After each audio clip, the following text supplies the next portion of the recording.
ತುಮರು ಜಮೀನು ಇದೋನಿ ಇಲ್ಲಿಂದ ಎಡ್ಜು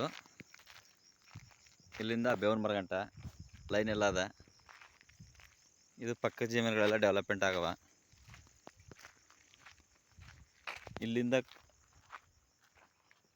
ಇಲ್ಲಿಂದ ಎಡ್ಜಿಂದ ಕೆಳಕ ಆ ಬೇವನ ಮರದಿಂದ ಕೆಳಕ ಅನೂರು ಇದೆ ನೋಡಿ,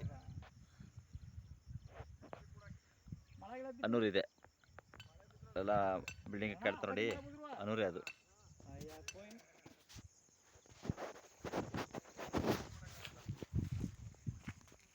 ಮೂವತ್ತಡಿ ಸಬ್ ರೋಡು ಕೆಳಗಂಟ ಅದ. ಇದೇ ಜಮೀನು. ಇಲ್ಲಿಂದ ತಾರ್ ರೋಡು ನಿಮಗೆ 300 ಮೀಟ್ರ್ ಆಗುತ್ತೆ, ತೋರಿಸ್ಕೊಡ್ತೀನಿ ಇದನ್ನು. ಇದೆಲ್ಲ ಅಕ್ಕಪಕ್ಕ ಜಮೀನು, ಕಮರ್ಷಿಯಲ್ ಭೂಮಿಗಳಾಗವೆಲ್ಲ. ಈ ಭೂಮಿ ಹೆಂಗೈತೆ ಅಂತ ನೋಡಿ, ಭೂಮಿ ಈ ಥರ ಭೂಮಿ ಅದ. ಇದು ಉತ್ತರ, ಇದು ಹಂಗೈತೆ ನೋಡಿ ಭೂಮಿ. ಫುಲ್ಲು ನೀಟಾಗದ ಭೂಮಿ ಮಾತ್ರ, ಅಂದರೆ ಉಳುಮೆ ಮಾಡ್ಬೇಕಷ್ಟೆ.